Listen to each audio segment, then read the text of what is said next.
Good afternoon, everybody, and thank you for being with us here today at Pass and Stow outside Citizens Bank Park. And we are here, obviously, to introduce our new manager, Joe Girardi, and at the same time welcome Joe's family into our Phillies family, his wife Kim, his son Dante, and his daughters Lena and Serena. Lena, I hear you're a big basketball fan. You've got a pretty good team playing across the street. That's great. And obviously joining Joe at the front is General Manager Matt Klentak. And Matt will begin with your remarks. Thanks, Scott. I'll keep it pretty brief to start here, but I figured I would begin by just kind of walking through the last couple of weeks since I last saw you guys and just kind of filling you in on how we got here. Flying back from California about 2 weeks ago, John, Andy, and I spent a lot of time together just talking about what we were looking for in the next manager of the Phillies, and we went through a variety of attributes that we thought were going to be really important. And we really came to the conclusion that one of the most important things was going to be to find somebody that had prior major league managerial experience. So when we touched down in Philly and began the search process, that was kind of where we started. And we were open-minded that if we didn't find what we were looking for, that we could pivot. But that was going to be a key for us.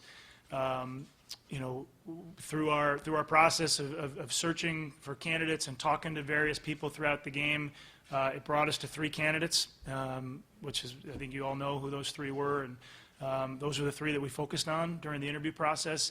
All 3 of those guys were incredible baseball guys, and I'm really pleased with the way the interview process went.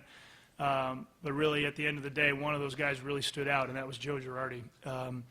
I think our press release covered a lot of this, and I'm sure you already knew a lot of it, but having had 10 years in a big market in New York like Joe did, with a World Series and 6 playoff appearances, his resume really speaks for itself. But beyond that, I can tell you that when we talk to people about Joe, people that he's known in his career, people that he's worked with, the players that have played for him, to a man or to a person, every one of them would begin that conversation talking about what a good person Joe is. And then at the end of that conversation, they would conclude with, and don't forget, he's an incredible person. And I think when you're betting on people, when you're making a hire like this, it's a pretty good move to bet on people, bet on a quality individual. And I think we are really getting one of the best. So in a second, I'm going to put the jersey on him, and we're going to hear from him. But please join me in welcoming Joe Girardi to the Phillies. Congratulations.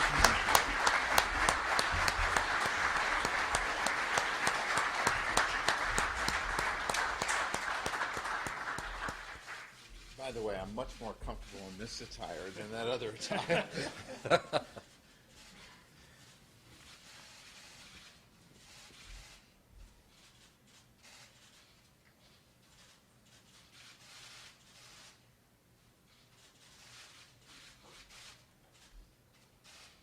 Nice job. Thank you. Yeah. So will I do it from here, or should I do it from here?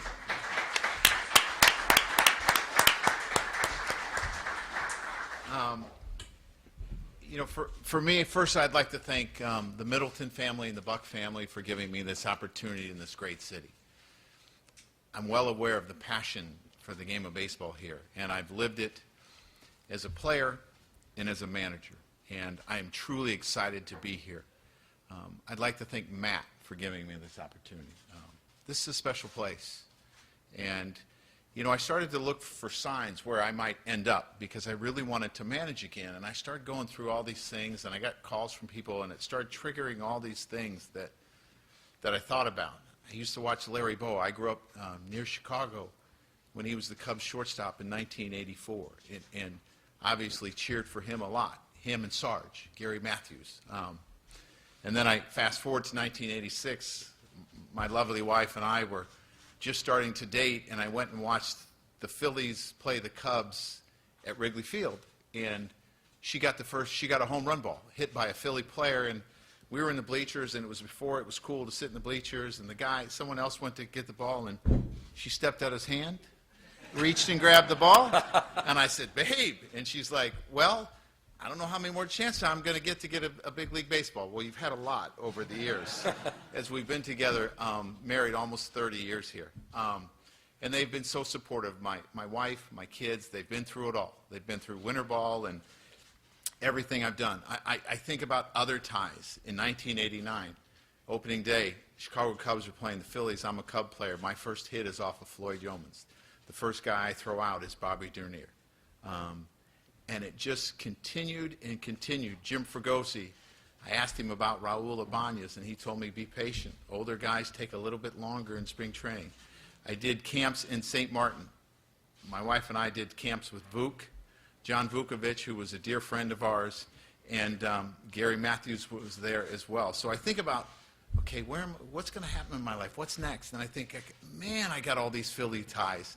And I can't tell you how excited I am to be here, because I feel like this is part of who I am. My first road trip as a big league player was to Philadelphia. Stayed in the Doubletree, which is still there. So it's pretty amazing, and I'm just very thankful and very excited about this opportunity. And I know the importance of winning here. And this is what we all want to accomplish. We want to win here. I had a chance to play against a great team in Charlie Manuel in 2009, and it was a great place to come watch a game. And I got to tell you, the passionate fans of the Phillies were great. It was not easy fans to play against, and I want it to be that way for many years to come. Thank you, Joe. Before we get to your questions, I'd also like to introduce a couple of other folks in the room. Someone that Joe just mentioned, Larry Boa, Phillies great, is with us. Hi, Larry. And also Phillies first baseman Reese Hoskins and his fiancée, Jamie, are with us. So great to see you guys here. Can I tell one other quick Yes, story? of course, Joe. So, I'm managing in 2006, and I'm with the Florida Marlins, and we're fighting like crazy. I mean, we were terrible in the beginning. We were 11-31.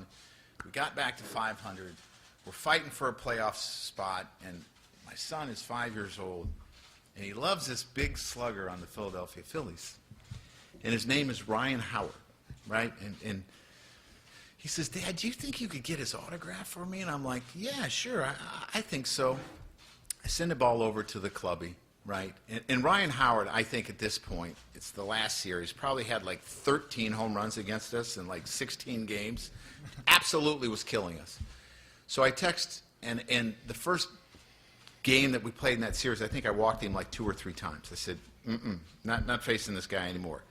So I sent the ball and asked the clubby to ask him, ask Ryan if he'll sign that to my son Dante.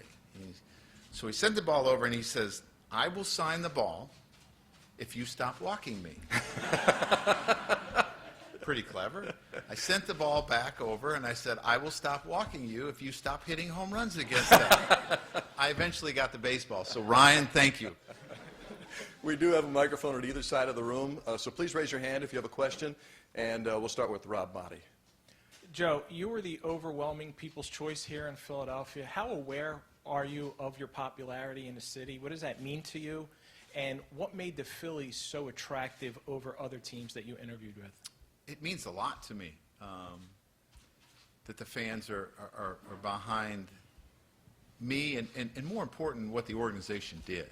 And, that they believe in this club. And what's so attractive about this club, you got to understand, I grew up in the era of playing against the Phillies in the 90s when they were great. Guys like Darren Dalton and John Kruk, who ran me over in 1991 and broke my nose and visited me in the hospital as I was going through that. I'm well aware of the importance of winning in this town. I had a chance to play or to manage against the team in the 2000s that was great. And so you think about the 90s, they were great, the 2000s, they were great. And this team has a history of being successful. And I'm selfish. I want to win. And that's why I came here, because I think there's a great opportunity to win here, because you have dedicated ownership, you have a dedicated general manager and front office, you have dedicated fans that support this club that want the same thing. Okay, we'll go to the other side of the room. Just try to mix and match. Oh, you have one already? Bob? I'm on this side, Scott. That's fine, Bob. Go ahead. Joe, you've been described a lot of different ways as a manager, and just in the last few days, people have read a lot of things about what kind of manager. How would you describe yourself as a manager, and what do you want to bring to this clubhouse and to this team in terms of the way you do things? I don't really like talking about myself. I think that's for other people to do. But I'm a manager who really cares. I care about people. And I understand the importance of baseball to so many different people that are involved in this, whether it's the ownership, whether it's the front office, whether it's the vendor that's working in the stands or the ticket taker or the security guy, whether it's the people that sit down every night at 7 o'clock and tune in to really is basically a soap opera. And I really started to learn the importance of us in someone's living room every night from my family. My mom was the youngest of 15, and a lot of her family were farmers, and they would look forward to every day being in the tractor and turning on the radio and listening to a game. And you understand how important you are to so many people's lives. And to me, I care. I care about everyone that's involved here. And I would say that I'm a manager that has the ability to adapt to the type of team that you have. You know, I mean, people will say, well, what's your style? Well, my style is the type of team that we put together. And I will look forward to adapting to that. Megan? 10 years is a long time to spend, with one team. What was the biggest thing you took away from that experience that you feel like you can apply now to here in Philadelphia? I think the importance of winning and how you deal with that on a daily basis with your players, your coaches, front office, everyone involved, the fans. I really grew up in a city, in a sense, as a manager, being in a place that you were expected to win every year. And those are heavy expectations, but I've learned to embrace that. I love that. I want fans to feel that too, because I think that pushes us places, and I think that I want to be around people that are passionate, and I had a chance to do that. There were passionate fans in New York. There are really passionate fans here, and that excites me. Jim? Joe, I want to ask you about young players and analytics. Both are relevant in Philadelphia. They use analytics here. They're young players here. I'm sure you're aware at the end in New York, there were reports that you weren't connecting with some of the young guys. It's no secret. I was wondering how that criticism did it fit, or did it bother you? Was it accurate? And there was also reports that you pushed back on analytics. I mean, can you talk about that as well, in terms of the truth or fiction of all that? And Matt, did those important topics concern you? And did you probe them in the interview process? I think as a person, I'm always self-evaluating and things that I can do better. And nobody's perfect, and there's things that you're going to look back on and say, I maybe could have done that a little different. I could have done that. As far as working with young players, I love that. I went through it with the Marlins. I went through it with the Yankees as they went through a retooling process, and I felt that I was able to get the most out of those players. We were one game away from the World Series. So if there was a problem, it didn't show up in wins and losses. That's the best way. I mean, as far as analytics, you were around enough that I was made fun of as being Binder Joe. I do embrace it. It is important to me because numbers tell a story over time. They really do. I'm an analytical guy that has an engineering degree, that loves the math, and they can never give me too much information. I think it's a tool that we use to assess players in so many different ways. Number one, how you get the best out of them. Number two, physically, are they healthy? There's so many things. Number three, can you change certain things that will make a player more successful? So those things all intrigue me. Those things I'm excited about, because in reality, our job is to bring out the best in the players. And whatever tool we have to help us, I want it. Yeah, and I'll take the second part of that. Certainly, as we went through the process and we started to do our vetting, Jimmy, we asked a lot of different questions, but that being one of them, because we want to make sure we understand, if we bring Joe aboard, what kind of guy are we bringing aboard? And we talked to some of the front office people that he worked with there, some of the players that he worked with, some who were younger players, some who were more veteran players, some who had Joe early in Joe's Yankee time, and some who had him later. So we tried to cover all bases there. I came away with largely the conclusion that he just gave you, which is that he is going to be a great fit for us, because he is obviously plenty smart enough to handle all that, and he embraces it. But he also has the track record of leading that he does, both as a player and as a manager, to understand the right times to push, the right times to back off, and how best to utilize it. So it was a big part of our vetting, but we came away being 100% convinced that he's the right guy to balance just what you brought up. Tim? Joe, in 2 years away from managing, how do you feel like you've improved? I think it's always to take a step. It is good to take a step back because I think you see the game from different perspectives, and you're able to learn under situations where you're not pressured to win every day. The difference in how people continue to evolve and change as young people. As you know, I'm around teenagers every day, right?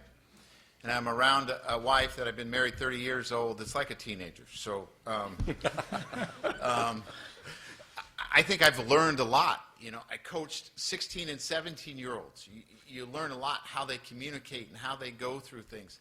I think it's also good to take a step back and to see the perspective from up high and how the game changes and the new tools that we are able to apply to evaluate players, but also to reevaluate the importance it is to the fans. Because sometimes when you're involved in it every day, you can kind of lose perspective and you're worried about your job on a day in and day out basis, and you don't always see it from the fans' perspective. And I think that was important that I got a chance to see that again. Kristen? Joe, you talk about being a manager who cares. When you look at the players in this clubhouse, what kind of culture do you want to cultivate for them?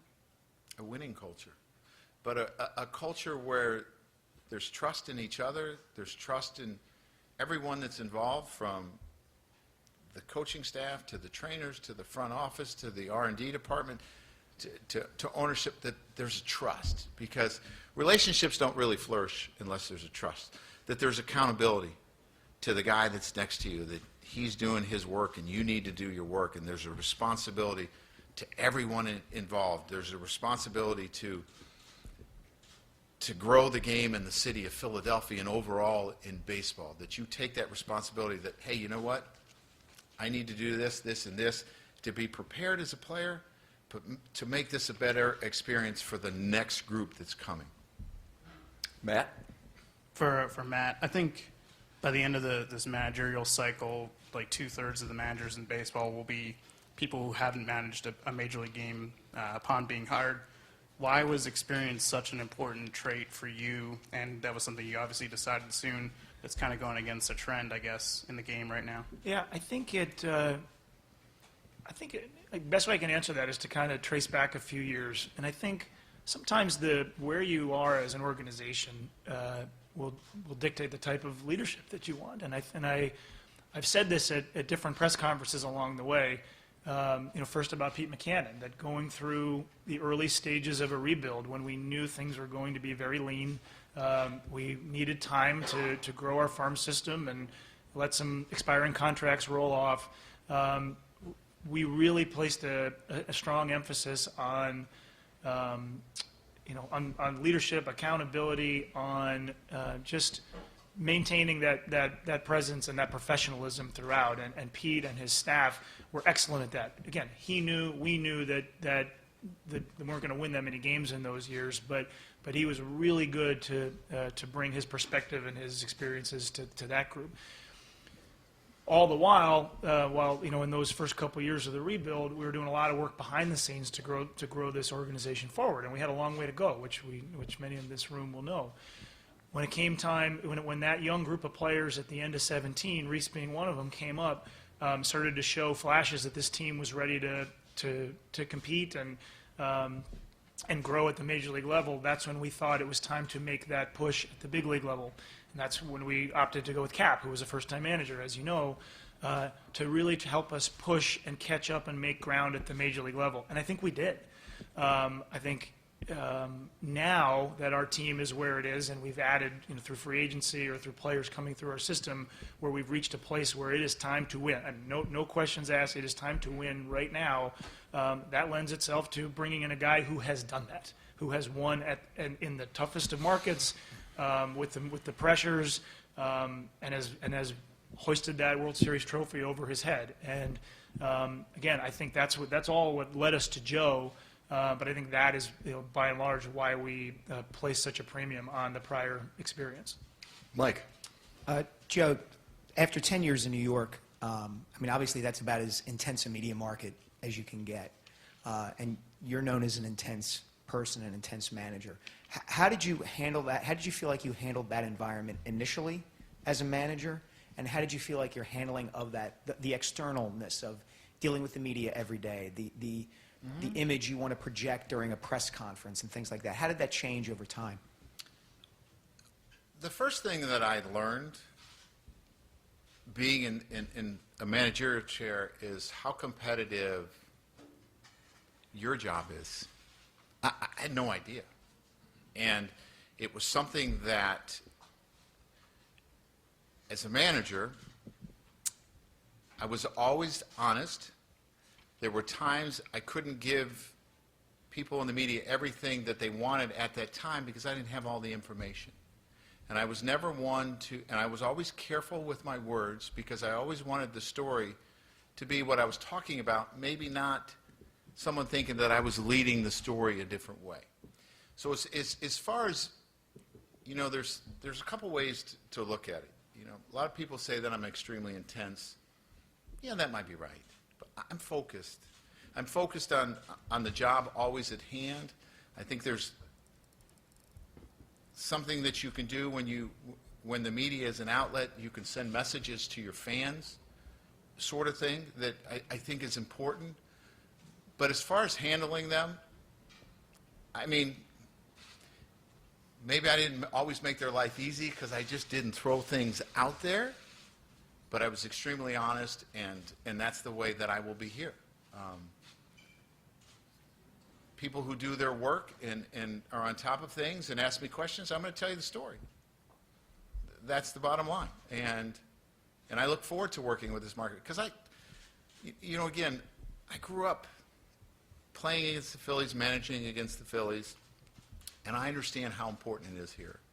And I'm not just going to give you things off a whim. I'm going to be extremely honest with you, and I don't play favorites. And I don't really do always, you know, as much storytelling as some other managers, but I'm going to tell you the truth all the time. Brendan. Joe. Hi, Brendan. Hi, Joe. How are you? The Yankees just made it official that Larry Rothschild won't be coming back for next year to the Yankees. What would you think of him as your pitching coach? I thought he did a great job with the years. I think we were together either 7 or 8 years we were together. I thought he did a great job. I thought he did a great job there. I thought that, you know, the game has evolved a lot, and Larry continued to evolve with how the game has evolved. And obviously Matt and I have a couple positions that we need to fill, and we are going to talk about every name that is out there and get who we think the best person is for Philadelphia. Because, I mean, you start thinking about pitching coaches and hitting coaches, those are really two important positions. They handle as many players as anyone when you start talking about a coach. You know, you have an infield coach that might work with 5 or 6 guys, but a pitching coach is going to work with 12 initially, and then it's going to become hopefully not 25 to 30, but that's the way our game has went. And from a position player standpoint, it's the same. So obviously I have close ties to Larry, and we'll discuss everything. Scott? Joe, 2 weeks ago when we had a chance to talk to John Middleton, he referred to, you know, how far this organization's come in 4 years in terms of R&D and analytics. You touched on, you know, your fondness for analytics and the use of it. I was interested to know sort of what you feel like is the best way to sort of deliver that information from, you know, upstairs to down at the field level and present it so that the players can relate to it and use it. Those are things that Matt and I have talked about, and we will continue to talk about it. And they have an R&D department that provides so much information that allows you to manage players better, to manage people better, to manage the game better. And there's a department here that is kind of in charge of helping disseminate the information. And it goes through coaches and it goes through players. And as far as there being a perfect way, I don't know if there is a perfect way. I think it's important to understand what players are looking for and what they understand, And the one thing that I've always felt is this is a game of reactions. It's not a game of acting, because if you act, things happen too fast, so you have to react. So players need as much information as they can handle that helps them perform their job to their best. And we'll continue to talk about ways to disseminate. I want to know everything, right? And I want my coaches to know everything and embrace it, and to be able to help the players. As far as who sits in on meetings, I'm open to that. Whatever, I haven't done it yet. So it's hard for me to tell exactly how it's going to happen, but I want it just to work to the greatest ability, and with all the information that we have, to be able to give it to the players how they understand it the best. Todd? Joe, in getting to know this Phillies roster, I'm sure you obviously studied up on them quite a bit, working at MLB Network in the past couple weeks. What does this team need to do in the offseason to add talent, and where do they need to add that talent to make the postseason in 2020? Well, I think there's areas that, Matt is and the staff is going to address. I mean, one of the things is bullpen needs to stay healthy, right? So when I broadcast a game, and I did maybe 3 or 4 Phillies games, when I broadcast a game, I watch every reliever to study the reliever. I watch the starter that I'm going to see that night for both teams. And so when Sir Anthony Dominguez comes in, or an Adam Morgan comes in, I know what they have. I know how they like to pitch. I know if he's a 4-pitch guy, he's a 2-pitch guy, what he does, his swing and miss pitches, what they hit up. So every time I did a Phillies game, I did one in May, maybe June, August, there was a whole different cast of characters. It's really hard to survive when your bullpen doesn't stay healthy. So I think, obviously, addressing that is really important. There's starters here that I believe that have a lot of ability, and it's our job to get the most out of them. Whoever the new pitching coach is and the new staff is part of my job is to get the most out of them. And it's to continue to improve. And the greatest thing that you can have is competition at all positions. Guys trying to take each other's job. And I look forward to spring training, because I think that's when you really get to see the whole organization, and you get to see that, and you get to preach that. Look, this young guy's coming to take your job. You better continue to improve and do your job. So because we've been interviewing a lot, we haven't had a whole lot of time to sit down and talk about, okay, this is what we're going to try to do. But obviously, Matt is well aware of the areas that need to be addressed here, and we will do it over the next coming weeks. Just want to let everybody know that Joe is scheduled for an MLB Network interview on the field in just a few moments, so we have time for 2 more questions. Bob? Joe, there was a lot made when Gabe was here about rules, and Gabe wasn't a real guy for a lot of rules. He ran a clubhouse. That's the way he wanted to run a clubhouse. Do you have rules? I think I read that when you went to the Marlins that you imposed a facial hair rule with the Marlins that the Yankees obviously have. What are your rules? And Matt, was that important to have more structure than Gabe had? I know you feel about Gabe, but was that an important thing when you were interviewing? You want to answer first, and then I'll go over the... Sure. I mean, yeah, we covered a lot of topics in the interviews. I don't even know if I mentioned this, but what do we have, 25 different people met with Joe in his second round interview. So I think among the 25 or so of us, I think we covered just about all topics. But yeah, discipline, accountability, getting the most out of a team. I mean, these are things that you're going to look for in any manager. So those topics came up here. And again, what is helpful when you bring in somebody like Joe Girardi is that you don't have to ask him how he would do it. You can ask him how he did do it, and how you can look back at that and you can test that. You can ask other people about how he did those things. And I said this earlier, but we came away extraordinarily impressed with the way he conducted himself in New York. He really connected with a lot of different people here and made the decision pretty easy for us. So as far as a list of rules, when you hand out a list of rules in spring training in the season, some of them are front office rules too, which are really important. But I'm not going to really hand them a list of 25 rules and expect them to memorize them, because you know how players are. They get a piece of paper, and right?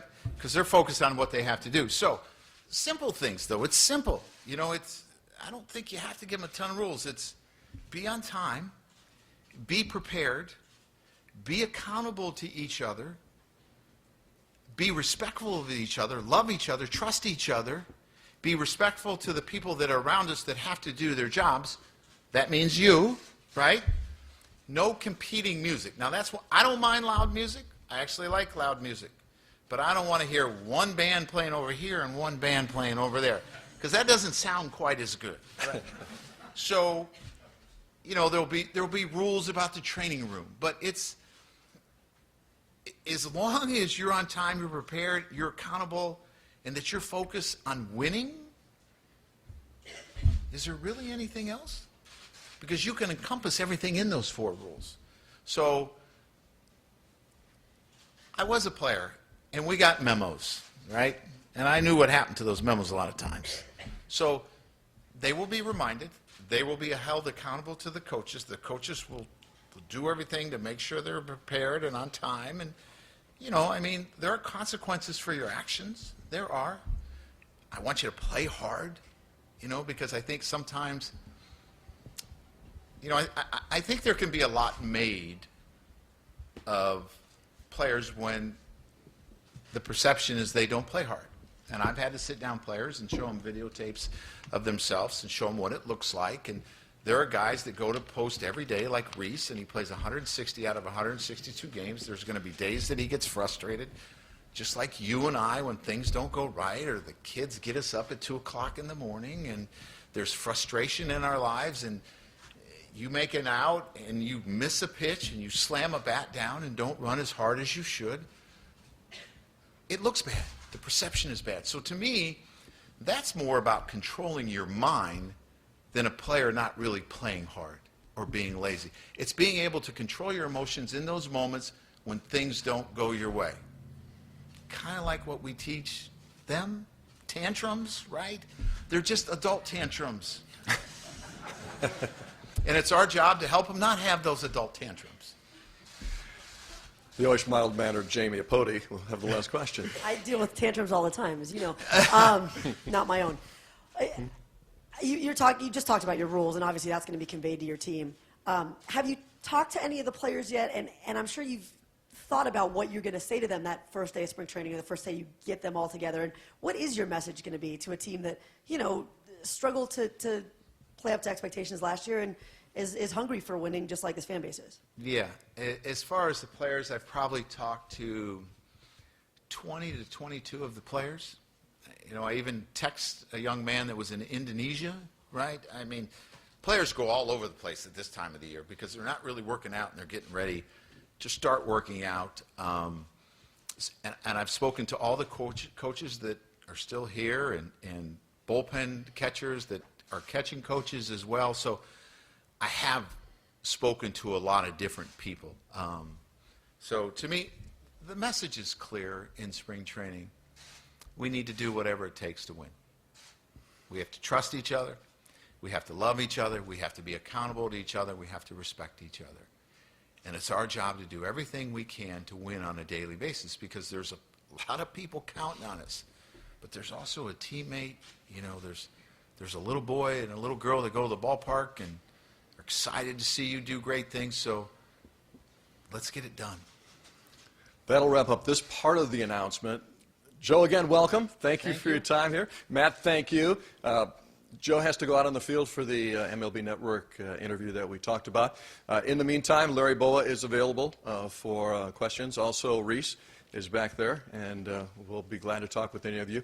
And Steve Mendel, who is the representative for Joe, who's been with him for an awfully long time, is also available. So one last story I want to tell before I go. My ties. Pete McCannon was my first manager in the minor leagues, right? And Pete was the guy that gave me the call that I was going to the big leagues when he was the field coordinator. And I asked him, are you kidding? Right? And he's like, yeah, you're going to the big leagues. Well, he sent me a text congratulating me. And if any of you are guilty of taking it, I want you to be able to tell him. He said, check for the change in the drawer, and he'd appreciate it if I sent it back. Well, it's time for us to change things up for a moment. And also, we should let you know that Joe will be back after he does his interview on the field for one-on-ones.